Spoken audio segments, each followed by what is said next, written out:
தங்கம் கடந்த ஒரு 2 வருடமாக ஒரு உச்சநிலை அடைஞ்சிட்டு இருக்குது அப்படின்னு நம்ம சொல்ல முடியும். நான் ஒரு 2 வருடமாகவே இந்த கணிப்புகளை கொடுத்துட்டு இருக்கேன். தங்கத்தை பற்றிய கணிப்புகள் மிகவும் சரியாக வந்து கொண்டிருக்கிறது. அதன்படி பார்க்கும் பொழுது இந்த காலகட்டத்தில் தங்கம் விலை ஏற்றமும் இறக்குமாக இருக்குது. அப்படி இருக்கும் பொழுது இப்போ தங்கம் விலை குறையுமா அதிகரிக்குமா அப்படின்ற ஒரு கேள்வி எல்லோருடைய மக்கள் மனதிலும் இருந்திருக்கு.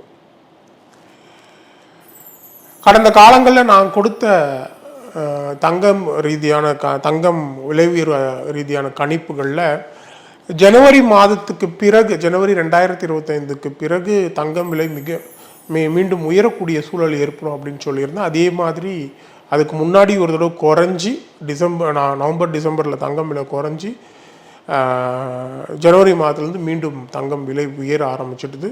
இப்போ உச்சத்தில் இருக்குது, இது வரைக்கும் இல்லாத அளவுக்கு உச்சத்தில் இருக்குது அப்படின்னு சொல்லலாம். திடீரென ஒரு 2 வாரமாக தங்கம் விலை குறைவதும் ஏறுவதுமாக இருக்குது அப்படின்னு சொல்லலாம். சரி, இப்போ தங்கம் விலை குறையுமா? ஏன்னா நிறைய சில ஷேர் மார்க்கெட்டில் அந்த வல்லுநர்கள், பங்குச்சந்தை வல்லுநர்கள் ஒருத்தர் வந்து 38% வந்து தங்கம் விலை குறையும் அப்படின்னு சொல்லியிருக்காரு அப்படின்ற ஒரு நியூஸ் இருக்குது. பட் ஆனால் நம்ம அந்த கணிப்பு, அந்த ஜோதிட ரீதியான கணிப்பு படி பார்க்கும் பொழுது தங்கம் விலை இனி குறைவதற்கான வாய்ப்புகள் மிகவும் குறைவு.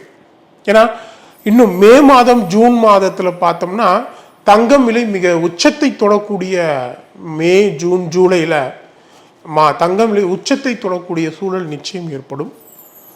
அதன் பிறகு பெரிதளவு மாற்றங்கள், பெரிதளவு இறக்கம் இல்லாமல் ஏற்றமும் இறக்கமாகவே இருக்கும். மீண்டும் நவம்பர் டிசம்பர் ஜனவரி இந்த மாதத்தில் தங்கம் விலை குறைவதற்கான வாய்ப்புகள் உண்டு. அதனால் நீங்கள் தங்கம் வாங்க வேண்டும் அப்படின்ற விருப்பம் இருக்கிறவங்க தற்போதைய காலகட்டம், இதுவரைக்கும் தற்போதைய காலகட்டத்தில் வாங்கி வைத்து கொள்ள வேண்டியது அவசியமாக இருக்குது.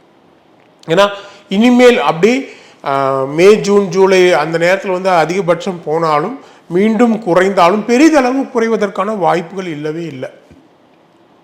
2026 இந்த ஒரு வருடம் தாண்டி 2026 தங்கம் விலை 80,000 முதல் 1 லட்சம் வரை நிச்சயம் இருக்கும். பிறகு எந்த அளவு குறையும் அப்படின்னு சொல்ல முடியாது.